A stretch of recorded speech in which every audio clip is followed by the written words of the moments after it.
చూశారు. మేము ఒక ప్రజాస్వామ్యబద్ధంగా పనిచేస్తున్నాం. నిన్న పర్యటనకు వస్తామంటే పెర్మిషన్స్ ఇస్తామని చెప్పాం. పెర్మిషన్స్ కూడా వాళ్ళు ఒక సినిమా సెట్టింగుల్లో ఒక ప్లాన్డ్గా ఒక ఎమ్మెల్సీ వెళ్తాడు, ఎక్కడ హెలీప్యాడ్ ఉండాలి, ఎంత దూరం మనం ర్యాలీ చేయాలి, ఎంతమందిని ఇక్కడికి మొబలైజ్ చేయాలి, దీనివల్ల రైతు సమస్య పరిష్కరించాలని ఆలోచన కాదు. గుర్తుపెట్టుకోవాలి, ప్రజలు గమనించాలి. ఇదేదో ఇంత సినిమా సెట్టింగ్ పెట్టి ఇంత వ్యవహారం చేసి రైతుకు మేలు చేయాలని చెప్పి ఆలోచనతో వెళ్తే ఇబ్బంది లేదు. కానీ ఒక ప్లాన్డ్గా ఈ రాష్ట్రంలో శాంతి భద్రతల్ని విఘాతం కలిగించాలి. ఈ రాష్ట్రానికి ఎవరూ రాకూడదు, ఎవరూ వచ్చి పెట్టుబడులు పెట్టకూడదు, ఈ రాష్ట్రంలో పాలన సక్రమంగా జరగకూడదని ఏకైక లక్ష్యంగా పెట్టుకునే ప్రతిపక్ష పార్టీ పనిచేస్తున్న విషయం గుర్తుపెట్టుకోవాలి. ఒకవేళ పరామర్శకి వెళ్తే నువ్వు చిత్తూరు జిల్లా వెళ్ళావు, బంగారుపాలెం వెళ్ళావు, బంగారుపాలెంలో రైతులందరికీ పిలిచి పలకరించాలి. లేకపోతే ఆ మార్కెట్కి వెళ్ళి మార్కెట్లో ఉన్నటువంటి రైతులతో మాట్లాడి ఏ విధంగా వ్యవహారం జరుగుతుందో అడగాలి. ఒక ప్రోగ్రాం ఇస్తారు, 5-6 జిల్లాల నుంచి ఒక టార్గెట్, ఈ నియోజకవర్గానికి ఇన్ని వేల మంది రావాలి, ఇన్ని వాహనాలు పంపిస్తున్నాం, ఇంత డబ్బు పంపిస్తున్నాం, ఈ సంఖ్యకి తగ్గకూడదని 5-6 జిల్లాల నుంచి రైతుకి పలకరించడానికి వెళ్ళేటప్పుడు ఈ విధంగా చేశారంటే ఇది కావాలని చేసిన విషయం అని చెప్పి ప్రతి ఒక్కరికి తెలియజేస్తున్నాను. ఈరోజు ఎవరైనా ఒక నాయకుడు ముఖ్యమంత్రిగా ఉన్నా లేకపోతే ఒక నాయకుడైనా ర్యాలీగా వెళ్తే ప్రజలకు ఇబ్బంది జరుగుతుంది, ప్రజలకి చాలా ఇబ్బందులు వస్తాయి. అందుకే పోలీస్ యంత్రాంగానికి మీరు చూడండి, హెలీప్యాడ్కి పెర్మిషన్ అడుగుతారు. మీరు ఏ స్పాట్కి వెళ్తారో ఆ స్పాట్కి 100 మీటర్ల దూరంలో మేము హెలీప్యాడ్కి పెర్మిషన్ ఇస్తాం, మీరు పెట్టుకోండి అంటే ఆ 100 మీటర్ల దూరంలో హెలీప్యాడ్కి ఒప్పుకోరు. మాకు 6 కిలోమీటర్ల దూరంలో కావాలి, అక్కడి నుంచి ర్యాలీగా రావాలి, మనుషుల్ని రఫ్రఫా కోసుకొని రావాలి. ఒక ప్లాన్డ్గా గత 4-5 సంఘటనలు కూడా మనం చూసాం. అందుకే నిన్నను గత సంఘటనలను దృష్టిలో పెట్టుకొని ఒక పర్యటనలో 3 వ్యక్తుల్ని చంపినటువంటి పరిస్థితిని చూసి ఒక దగ్గర హెలికాప్టర్ ల్యాండింగ్ అయితే అందరూ వెళ్ళి ఏ విధంగా వ్యవహరించారో గత పరిణామాలన్నీ చూసిన తర్వాత పోలీసులు నిన్నిచ్చినటువంటి పెర్మిషన్ 300 మంది కంటే 500 మంది రండి, 30-40 మంది మీ నాయకులందరూ. ఈరోజు ముఖ్యమంత్రి గారు జిల్లాల పర్యటనకు వచ్చినా మేము 10-15 మందిమే హెలీప్యాడ్ దగ్గరికి వెళ్తున్నాం. ప్రతి దగ్గర గొడవ చేస్తున్నారు మా నాయకులందరూ, కానీ వాళ్ళు రిస్ట్రిక్షన్స్ అవి, హెలీప్యాడ్ దగ్గరికి అంతమంది రాకూడదు. 30 మందికి హెలికాప్టర్ దగ్గరికి రమ్మంటే 300-400 మంది వచ్చి ఎంత విధ్వంసం చేశారో మీరు చూశారు. ర్యాలీకి 500 రమ్మంటే ఏ విధంగా వచ్చారో మీరందరూ కూడా చూశారు. ఇవన్నీ పక్కన పెట్టండి. ఇప్పుడు వ్యవహరిస్తున్న వ్యక్తి సామాన్యమైన వ్యక్తి కాదు. 5 సంవత్సరాలు ఈ రాష్ట్రానికి ముఖ్యమంత్రి చేశాడు. ఒక బాధ్యత గల రాజకీయ పార్టీకి అధ్యక్షుడిగా ఉన్నాడు. నువ్వేమివ్వాలి సమాజానికి? ఏం మెసేజ్ ఇవ్వాలి? ఈరోజు ఇచ్చిన మెసేజ్ ఏంటి? ఈ రాష్ట్రాన్ని పూర్తిగా చిన్నాభిన్నం చేయాలని ఒక క్రిమినల్ ఆలోచనతో, ఒక సెట్టింగ్తో ఇటువంటి పర్యటనలు చేసి విఘాతం కలిగిస్తున్నారు. ఓకే, అక్కడికి వెళ్ళావు, మా వాళ్ళు 5 కిలోమీటర్లు నేషనల్ హైవే మీద నీ ర్యాలీకి పెర్మిషన్ ఇచ్చారు. పెర్మిషన్ ఇచ్చారు కాబట్టి వెహికల్ కూడా అలాగ వెళ్ళిపోయింది. అయ్యయ్యో ముందుకెళ్ళిపోయింది వెహికల్, మనం వేసుకున్న ప్లాను దాటిపోయింది. మళ్ళీ వెహికల్ వెనక్కి తీసుకొచ్చి పక్కనున్నటువంటి ఒక సర్వీస్ రోడ్లోకి వెళ్ళి సెట్టింగ్ అంతా, నా కారు కరెక్ట్గా పలానా ప్లేస్కి వస్తుంది, వచ్చేటప్పుడే మనం అనుకున్న ప్లాన్ సక్సెస్ అవ్వాలని ముందు ఒక ప్లాన్ వేసుకున్నారు. ప్లాన్ ప్రకారమే జరిగింది. ఒక కార్యకర్తలు పరుగెడుతున్నారు, ఆయన కాల్లోనే ఆయన కాలు పెట్టుకొని కింద పడి తలకు దెబ్బ తగిలింది. వెంటనే సెకండ్లో పోలీసులు లాఠీ చార్జి, పోలీసులు సితకబాదీశారని సాక్షి పేపర్లో స్క్రోలింగ్లు, సోషల్ మీడియాలో విపరీతంగా ట్రెండ్ చేశారు. ఏమనుకుంటారు అమాయకులు? పోలీసులు ఏదో లాఠీ చార్జి చేశారు, కార్యకర్తలు కొట్టేశారని ఆ వ్యవహారం జరిగింది. రెండవది, విలేకరికి కొట్టారు. విలేకరులు దేనికి వెళ్తారు? విలేకరుల డ్యూటీ ఏంటి? అక్కడ మంచి జరిగినా చెడ జరిగినా ఏం జరిగినా ఈ సమాజానికి తెలియచేయాలని వెళ్తారు. అందులో ఏబిఎన్ ఫోటోగ్రాఫర్ వెళ్తే ఆయన చితకబాదారు. అసలు సీన్ ఇప్పుడు వచ్చింది. చెప్పాను కదా, ముందు కారు వెళ్ళింది, మేము దొంగలందరూ ఉంటారని ముందు డ్రోన్స్ పెట్టాం, సర్వేలెన్స్ కెమెరాస్ పెట్టాం, ప్రతి ఇంచి మళ్ళీ బోకరించేస్తారు, మళ్ళీ ఎదురుదాడి చేస్తారు. ఏదో మేము తప్పు మాట్లాడడం, ఉన్న వాస్తవాలను. ముందుకెళ్ళిన కారు వెనక్కి రావడం, డైవర్షన్లో పక్కకి వెళ్ళడం. అక్కడ ప్రకాష్ రెడ్డి అని చిత్తూరు జిల్లా వైఎస్ఆర్సిపి సెక్రటరీ ప్రకాష్ రెడ్డి, ఆయనకి 25 ఎకరాలు మ్యాంగో తోట ఉంది. 25 ఎకరాలు మ్యాంగో తోట యజమాని మేము 12 రూపాయలు పెడితే అమ్మేశాడంట. ఒక 4-5 ట్రాక్టర్లే ఆ తోటలో పెట్టుకున్నాడు.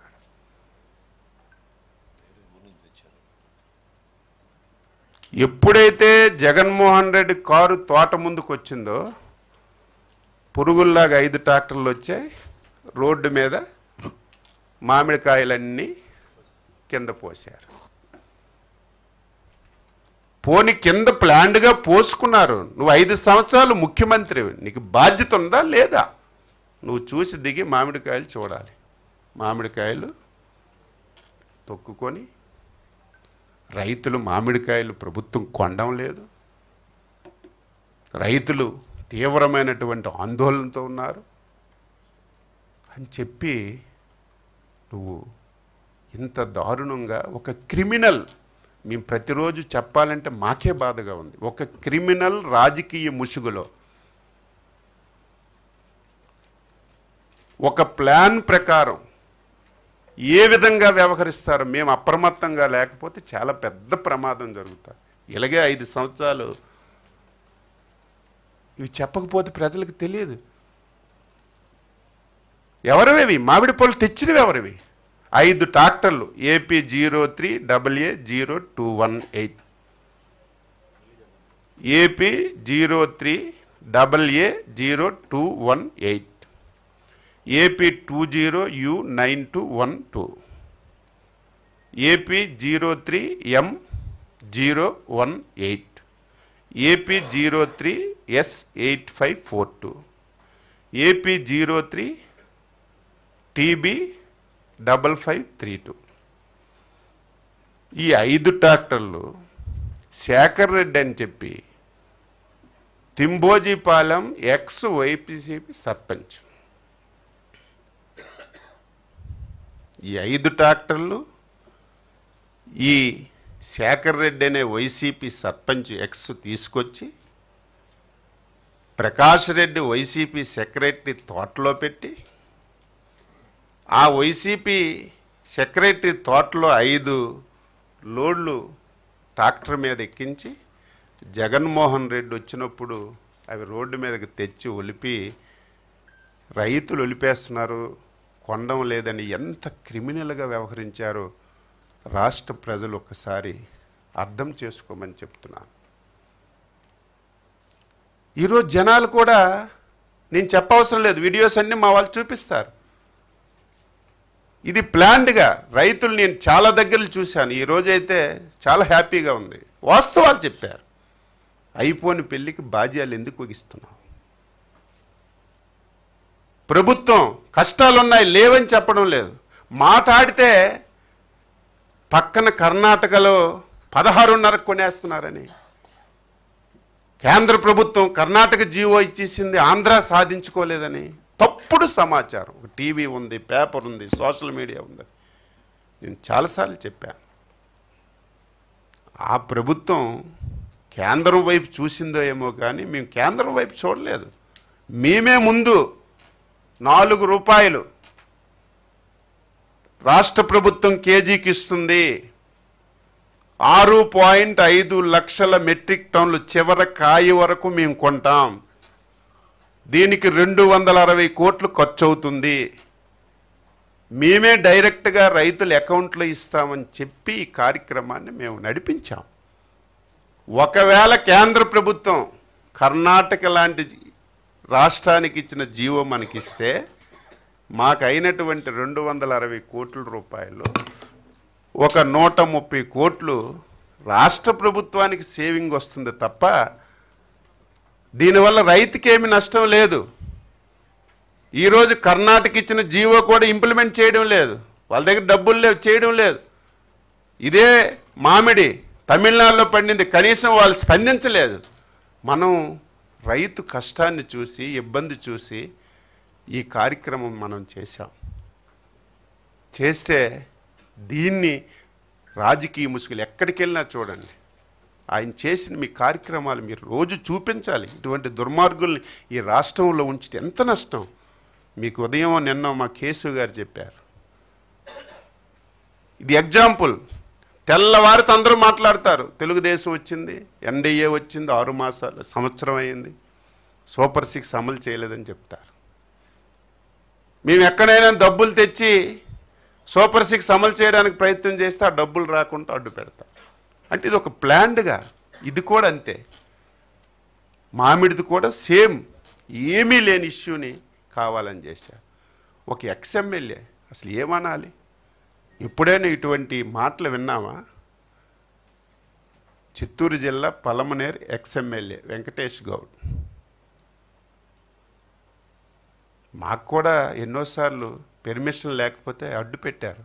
నాకు అడ్డు పెట్టి తీసుకెళ్ళి తెలిపారు, నీకు పెర్మిషన్ లేదు అయ్యా, నువ్వు ఆగంటే 5 సంవత్సరాలు ప్రాతినిధ్యం వహించినటువంటి ఒక ఎమ్మెల్యే ఒక డిఎస్పిని రఫా కోసియండి అని కార్యకర్తలకి రెచ్చగొడితే ఇంకా లా అండ్ ఆర్డర్ ఎక్కడుంటుంది? ఈ సమస్య ఎవరు లా అండ్ ఆర్డర్ కాపాడవలసిన వాళ్ళు ఎవరు?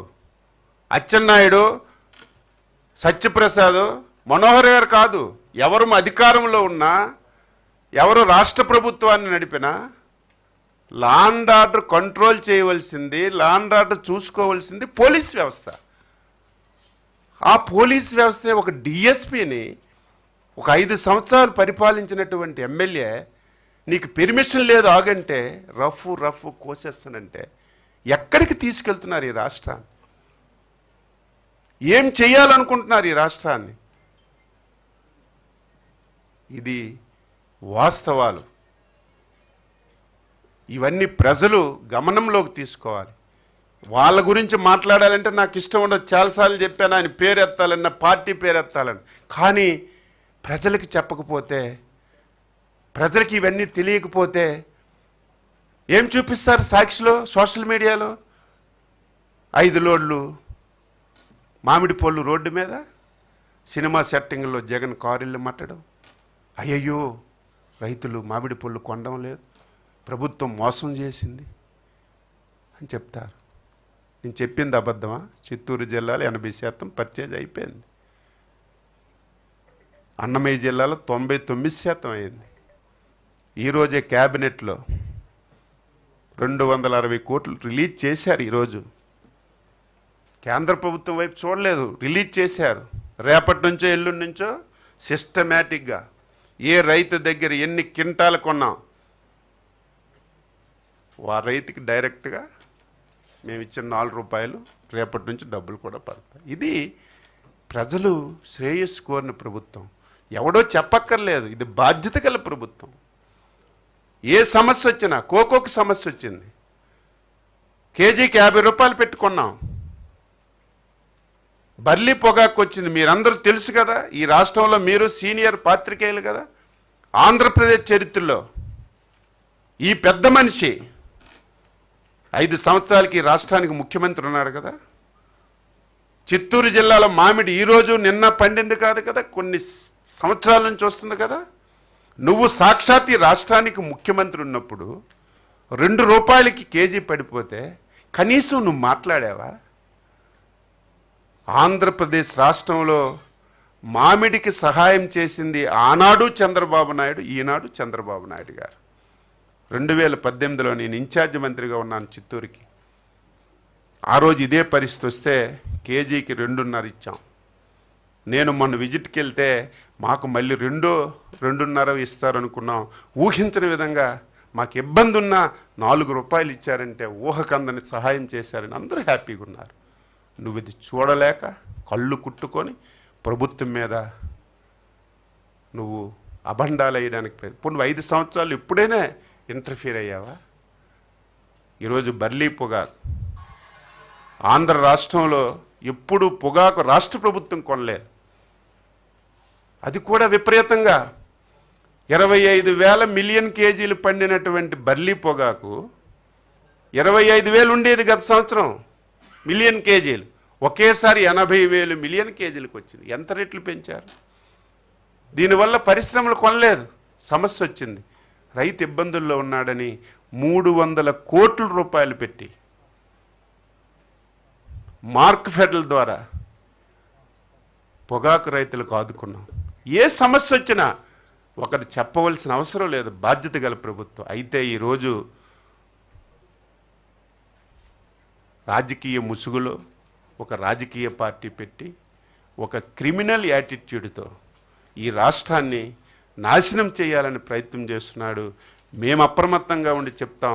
ప్రజలు కూడా అప్రమత్తంగా లేకపోతే, ప్రజలు కూడా ప్రశ్నించకపోతే, ప్రజలు కూడా తిరగబడకపోతే చివరికి నష్టం జరిగేది ఈ రాష్ట్రానికని ప్రతి ఒక్కరూ తెలుసుకోవాలని చెప్పి సందర్భంగా తెలియజేస్తూ, ఇది ఒక డ్రామాలో భాగంగా ఒక ప్లాన్ ప్రకారం జరిగిపోయిన తర్వాత లేనటువంటి సమస్యని ఆయన రాజకీయ పబ్బం గురించి ఇంకా ఇలాగా సైలెంట్గా ఉంటే జెండా పీకే పరిస్థితి వస్తుందని జెండాను కాపాడుకోవడానికి ఇటువంటి వేషాలు వేస్తున్నావు. ఇటువంటి వేషాలు అమాయకులైనటువంటి రైతులను ఉపయోగించుకోవడం చాలా దారుణం అని చెప్పి నేను తీవ్రంగా ఖండిస్తున్నాను.